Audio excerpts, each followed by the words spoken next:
Silk Smita ಇವರು ಯಾರಿಗೆ ತಾನೇ ಗೊತ್ತಿಲ್ಲ ಹೇಳಿ. ಕನ್ನಡ, ತೆಲುಗು, ತಮಿಳ್ ಈ ರೀತಿ ಎಲ್ಲ ಭಾಷೆಯ ಸಿನಿಮಾಗಳಲ್ಲೂ ಆಕ್ಟ್ ಮಾಡಿ ಬರೀ ಫೇಮಸ್ ಅಲ್ಲ, ತುಂಬಾ ಫೇಮಸ್ ಆಗಿದ್ದಂಥ ನಟಿ. ಅಂಥ ನಟಿ ಯಾವ ಕಾರಣಕ್ಕಾಗಿ ಸಾವನ್ನಪ್ಪಿದ್ರು, ಸಿನಿಮಾ ರಂಗದವರು ಅವರನ್ನು ಯಾವ ರೀತಿ ಬಳಸಿಕೊಂಡ್ರು ಗೊತ್ತಾ? ಈ ರೀತಿ ಸಿಲ್ಕ್ ಸ್ಮಿತಾ ಅವರ ಇಂಚಿಂಚು ಮಾಹಿತಿಯನ್ನು ಇವತ್ತು ನಿಮ್ಮ ಜೊತೆ ಹಂಚಿಕೊಳ್ತಾ ಇದ್ದೀನಿ. ಸ್ಮಿತಾ ಅವರು ಹುಟ್ಟಿದ್ದು ಒಂದು ಬಡ ಕುಟುಂಬದಲ್ಲೇ. ಇವರಿಗೆ ಸಿನಿಮಾಗಳು ಅಂದರೆ ತುಂಬ ಇಷ್ಟ. ಆದ್ದರಿಂದ ಸಿನಿಮಾಗಳಲ್ಲಿ ಆಕ್ಟಿಂಗ್ ಮಾಡಬೇಕು ಅನ್ನೋ ಆಸೆ ತುಂಬಾ ಇರುತ್ತೆ. ಇವರು ಬಡವರಾಗಿದ್ದರಿಂದ ಓದೋದನ್ನು ಕಂಟಿನ್ಯೂ ಮಾಡೋಕ್ಕಾಗಲಿಲ್ಲ. ಕೇವಲ 4ನೇ ಕ್ಲಾಸನ್ನು ಮಾತ್ರ ಮುಗಿಸಿಕೊಳ್ತಾರೆ. ಆಮೇಲೆ ಸಿನಿಮಾಗಳಲ್ಲಿ ಆಕ್ಟಿಂಗ್ ಮಾಡಬೇಕು ಅನ್ನೋ ಆಸೆ ತುಂಬಾ ಇಟ್ಟುಕೊಂಡಿರ್ತಾರೆ. ಆದರೆ ಅವರ ಮನೆಯವರಿಗೆ ಅದು ಇಷ್ಟ ಇರೋದಿಲ್ಲ. ಆದ್ದರಿಂದ ಅವರ ಮನೆಯವರು ಏನು ಮಾಡ್ತಾರೆ ಅಂದರೆ ಸ್ಮಿತಾ ಅವರಿಗೆ ಕೇವಲ 16ನೇ ವಯಸ್ಸಿನಲ್ಲೇ ಮದುವೆ ಮಾಡ್ತಾರೆ. ಸ್ಮಿತಾ ಅವರಿಗೆ ಸ್ವಲ್ಪನೂ ಇಷ್ಟ ಇರೋದಿಲ್ಲ. ಆದರೂ ಮನೆಯವರ ಒತ್ತಾಯದಿಂದ ಯಾರೋ ಒಬ್ಬ ಬಂಡಿ ಓಡಿಸುವಂತಹ ಕೆಲಸ ಮಾಡೋ ವ್ಯಕ್ತಿಯನ್ನು ಮದುವೆ ಆಗ್ತಾರೆ. ಸ್ಟಾರ್ಟಿಂಗ್ನಲ್ಲಿ ಗಂಡ ಸ್ಮಿತಾ ಅವರನ್ನು ಚೆನ್ನಾಗಿ ನೋಡಿಕೊಳ್ತಾ ಇರ್ತಾನೆ. ಆದರೆ ಹೋಗ್ತಾ ಹೋಗ್ತಾ ಸ್ಮಿತಾ ಅವರ ಮೇಲೆ ಇದ್ದಂಥ ಇಂಟರೆಸ್ಟ್ ತುಂಬ ಕಡಿಮೆಯಾಗಿ ಹೋಗಿಬಿಡುತ್ತೆ ಆತನಿಗೆ. ಸ್ಮಿತಾ ಅವರ ಗಂಡ ಪ್ರತಿದಿನ ಕುಡಿದುಕೊಂಡು ಬಂದು ಅವರನ್ನು ಹೊಡೆಯುತ್ತಿದ್ದಂತೆ. ಆದ್ದರಿಂದ ಸ್ಮಿತಾ ಅವರು ರಾತ್ರೋರಾತ್ರಿ ಬ್ಯಾಗನ್ನು ಪ್ಯಾಕ್ ಮಾಡಿಕೊಂಡು ಗಂಡನ ಮನೆಯನ್ನು ಬಿಟ್ಟು ಹೊರಟು ಬಿಡ್ತಾರೆ. ಹೀಗೆ ಹೊರಗಡೆ ಬಂದಂತಹ ಸ್ಮಿತಾ ಅವರಿಗೆ ಹೋಟೆಲ್ ನಡೆಸುತ್ತಿದ್ದಂತಹ ಒಬ್ಬ ಮಹಿಳೆಯು ಅವರನ್ನು ಕರೆದು ಆಶ್ರಯ ಕೊಡ್ತಾರೆ. ಹೋಟೆಲ್ನಲ್ಲೇ ಕೆಲಸ ಮಾಡಿಕೊಂಡು ಸ್ಮಿತಾ ಅವರು ಜೀವನ ಸಾಗಿಸುತ್ತಾರೆ. ಆಗಲೂ ಕೂಡ ಹೇಗಾದರೂ ಮಾಡಿ ನಾನು ಸಿನಿಮಾ ಇಂಡಸ್ಟ್ರಿಗೆ ಎಂಟ್ರಿ ಕೊಡಬೇಕು, ಸಿನಿಮಾಗಳಲ್ಲಿ ಆಕ್ಟಿಂಗ್ ಮಾಡಬೇಕು, ಚಾನ್ಸ್ನ ಪಡ್ಕೋಬೇಕು ಅಂತ ಅವಕಾಶಕ್ಕೋಸ್ಕರ ಅಲ್ಲಿ ಇಲ್ಲಿ ಅಂತ ಓಡಾಡ್ತಾನೆ ಇದ್ರು. ಆಗ ಅವರಿಗೆ ಕೆಲವೊಂದಷ್ಟು ಜನ ಸಿನಿಮಾ ಡೈರೆಕ್ಟರ್ಗಳು ಪರಿಚಯ ಆಗ್ತಾರೆ. ಆಗ ಸ್ಮಿತಾ ಅವರ ಬ್ಯೂಟಿಯನ್ನು ಕಂಡು, ಅವರ ಮೈಮಾಟವನ್ನು ಕಂಡು ನಾನು ನಿನಗೆ ಸಿನಿಮಾದಲ್ಲಿ ಚಾನ್ಸ್ ಕೊಡ್ತೀನಿ ಅಂತ ಸ್ಮಿತಾ ಅವರನ್ನು ಕರ್ಕೊಂಡು ಹೋಗಿ ರಾತ್ರಿ ಸಿಲ್ಕ್ ಸ್ಮಿತಾ ಅವರ ಜೊತೆ ಮಂಚ ಹತ್ತಿ ಅನುಭವಿಸಿ ಬೆಳಗ್ಗೆ ಆಗ್ತಿದ್ದಂತೆ ನೀನು ಯಾರು ನನಗೆ ಗೊತ್ತೇ ಇಲ್ಲ ಅನ್ನೋ ಥರ ಸಿನಿಮಾ ಡೈರೆಕ್ಟರ್ಗಳು ನಡ್ಕೋತಿದ್ರು. ಸ್ಮಿತಾ ಅವರಿಗೆ ಇದು ಒಂದು ರೀತಿ ಅಭ್ಯಾಸ ಆಗಿಬಿಡ್ತು. ಸಿನಿಮಾಗಳಲ್ಲಿ ಚಾನ್ಸ್ ಕೊಡ್ತೀನಿ ಅಂತ ಹೇಳಿ ಪ್ರತಿಯೊಬ್ಬರು ಇದೇ ರೀತಿ ಸ್ಮಿತಾ ಅವರ ಜೊತೆ ನಡೆದುಕೊಂಡು ಅನುಭವಿಸಿ ಮೋಸ ಮಾಡ್ತಿದ್ರು. ಅಂತಹ ಟೈಮಲ್ಲಿ ಕೆಲವೊಂದಷ್ಟು ಜನ ಏನು ಹೇಳ್ತಾರೆ ಅಂದರೆ ನಿನಗೆ ಡೈರೆಕ್ಟಾಗಿ ಯಾರೂ ಕೂಡ ಹೀರೋಯಿನ್ ಆಗೋಕ್ಕೆ ಚಾನ್ಸ್ ಕೊಡೋದಿಲ್ಲ. ಆದ್ದರಿಂದ ಸಿನಿಮಾ ರಂಗದಲ್ಲಿ ಏನಾದರೂ ಚಿಕ್ಕ ಪುಟ್ಟ ಕೆಲಸಗಳನ್ನು ಮಾಡಿಕೊಂಡು ಆಮೇಲೆ ಹೀರೋಯಿನ್ ಆಗಿ ಚಾನ್ಸ್ ಪಡೆದುಕೊಳ್ಳಬಹುದು ಅಂತ ಹೇಳ್ತಾರೆ. ಆದ್ದರಿಂದ ಸ್ಮಿತಾ ಅವರು ಸ್ಟಾರ್ಟಿಂಗ್ನಲ್ಲಿ ಹೀರೋಯಿನ್ಸ್ಗಳಿಗೆ ಮೇಕಪ್ ಮಾಡೋದು, ಚಿಕ್ಕ ಚಿಕ್ಕ ಕೆಲಸಗಳನ್ನು ಮಾಡಿಕೊಂಡು ಇರ್ತಾರೆ. ಆಗಲೂ ಕೂಡ ಸಿನಿಮಾಗಳಲ್ಲಿ ಆಕ್ಟಿಂಗ್ ಮಾಡೋದಕ್ಕೋಸ್ಕರ ಚಾನ್ಸನ್ನು ಕೇಳ್ತಾನೆ ಇರ್ತಾರೆ. ಅಂತಹ ಟೈಮಲ್ಲಿ ಅವರಿಗೆ ಒಂದು ತಮಿಳು ಸಿನಿಮಾದಲ್ಲಿ ಬಾರ್ ಓನರ್ ಆಗಿ ಆಕ್ಟಿಂಗ್ ಮಾಡುವಂತಹ ಒಂದು ಅವಕಾಶ ಬರುತ್ತೆ. ಆ ಸಿನಿಮಾದಲ್ಲಿ ಇವರನ್ನು ಸಿಲ್ಕ್ ಅಂತ ಕರೆಯಲಾಗುತ್ತಿತ್ತು. ಅದೃಷ್ಟ ಎಂಬಂತೆ ಆ ಸಿನಿಮಾ ಸೂಪರ್ ಹಿಟ್ ಆಗುತ್ತೆ. ಸ್ಮಿತಾ ಅವರನ್ನು ಅವತ್ತಿಂದ ಎಲ್ಲರೂ ಸಿಲ್ಕ್ ಸ್ಮಿತಾ ಅಂತಾನೆ ಕರೆಯೋದಕ್ಕೆ ಸ್ಟಾರ್ಟ್ ಮಾಡಿಬಿಡುತ್ತಾರೆ. ಅವರ ಲೈಫ್ ಅನ್ನೋದು ಕಂಪ್ಲೀಟ್ ಆಗಿ ಬದಲಾಗೋದಕ್ಕೆ ಸ್ಟಾರ್ಟ್ ಆಗಿಬಿಡುತ್ತೆ. ಹಿಂದಿಂದಿನೇ ಸಿನಿಮಾಗಳು ಹುಡ್ಕೊಂಡು ಬರುತ್ತೆ.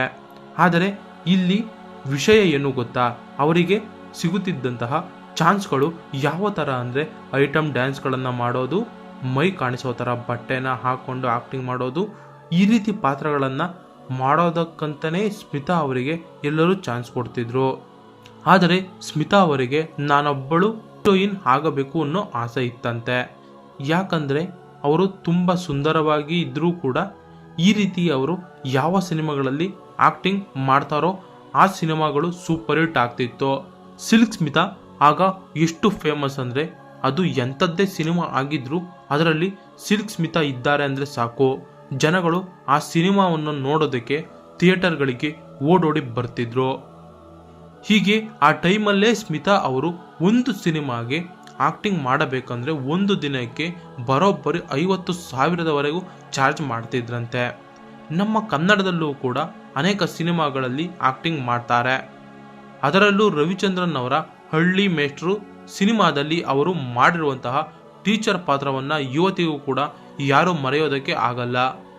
ಹೀಗೆ ಸ್ಮಿತಾ ಅವರ ಲೈಫ್ ಇದ್ದಕ್ಕಿದ್ದಂತೆ ತುಂಬ ದೊಡ್ಡ ಮಟ್ಟದಲ್ಲಿ ಸಕ್ಸಸ್ ಸಿಗುತ್ತೆ. ಆದರೆ ಹೋಗ್ತಾ ಹೋಗ್ತಾ ಅವರಿಗೆ ಸಿನಿಮಾ ಅವಕಾಶಗಳು ಅದೇ ರೀತಿ ಕಡಿಮೆ ಆಗುತ್ತಾ ಹೋಗಿಬಿಡುತ್ತೆ. ಯಾಕಂದರೆ ಸಿನಿಮಾ ಇಂಡಸ್ಟ್ರಿಗೆ ಹೊಸ ಹೊಸ ನಟಿಯರು ಎಂಟ್ರಿ ಕೊಡ್ತಾರೆ. ಆದ್ದರಿಂದ ಸಿಲ್ಕ್ ಸ್ಮಿತಾ ಅವರಿಗೆ ಸಿಗದಿದ್ದಂತಹ ಅವಕಾಶಗಳು ಬೇರೆಯವರು ಕಿತ್ತುಕೊಳ್ತಾರೆ. ಮತ್ತೊಂದು ಕಡೆ ಸ್ಮಿತಾ ಅವರಿಗೆ ಮುಂಚೆಯಿಂದಲೂ ಅವರ ಮನಸ್ಸಲ್ಲಿ ಒಂದು ಕೊರಗು ಇತ್ತಂತೆ.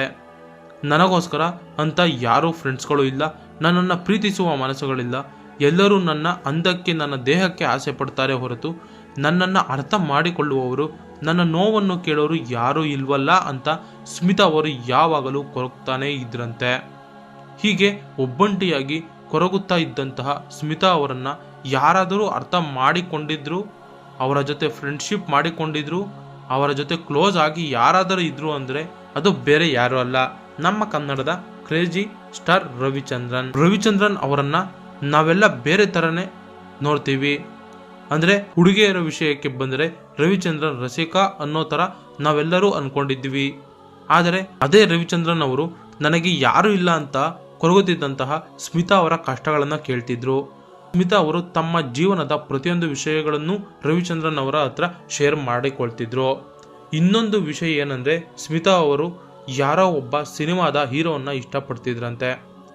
ಆ ಹೀರೋ ಕೂಡ ಸ್ಮಿತಾ ಅವರನ್ನು ಪ್ರೀತಿ ಮಾಡ್ತಿರೋ ಥರ ನಂಬಿಸಿ ಸ್ಮಿತಾ ಅವರ ದೇಹವನ್ನು ಇಷ್ಟಪಡ್ತಿದ್ದಂತೆ. ಆದ್ದರಿಂದ ಆ ಹೀರೋ ಕೂಡ ಸ್ಮಿತಾ ಅವರಿಂದನೇ ದೂರವಾಗ್ತಾನೆ. ಆದರೆ ಇಲ್ಲಿಯವರೆಗೂ ಆ ಸಿನಿಮಾ ಹೀರೋ ಯಾರು ಅನ್ನೋ ವಿಷಯ ಗೊತ್ತಾಗಿಲ್ಲ.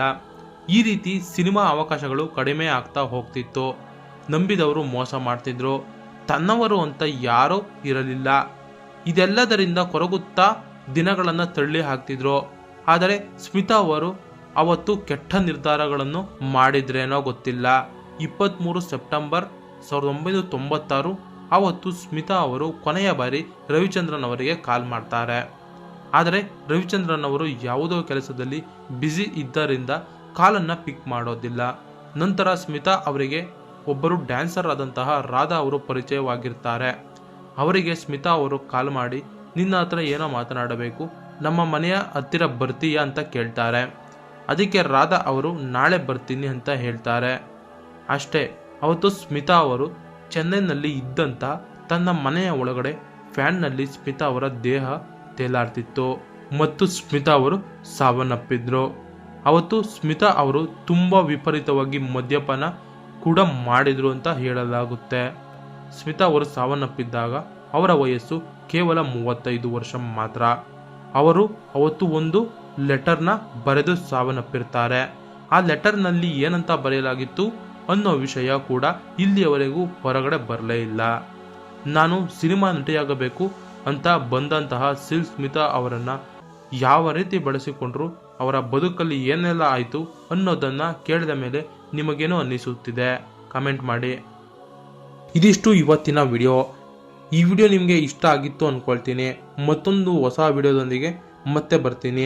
ಕೊನೆಗೆ ನನ್ನ ಈ ಶ್ರಮಕ್ಕೆ ನಿಮ್ಮಿಂದ ಬಯಸುವುದು ಕೇವಲ ಒಂದು ಮೆಚ್ಚುಗೆಯ ಮಾತ್ರ. ಈ ಒಂದು ವಿಡಿಯೋ ನಿಮಗೇನು ಇಷ್ಟ ಆಗಿದೆ ನನ್ನ ಚಾನಲ್ನ ಸಬ್ಸ್ಕ್ರೈಬ್ ಮಾಡ್ಕೊಳ್ಳಿ ಹಾಗೂ ಈ ವಿಡಿಯೋಗೆ ಒಂದು ಲೈಕ್ ಅನ್ನೋದನ್ನ ನೀಡಿ. Thanks for watching.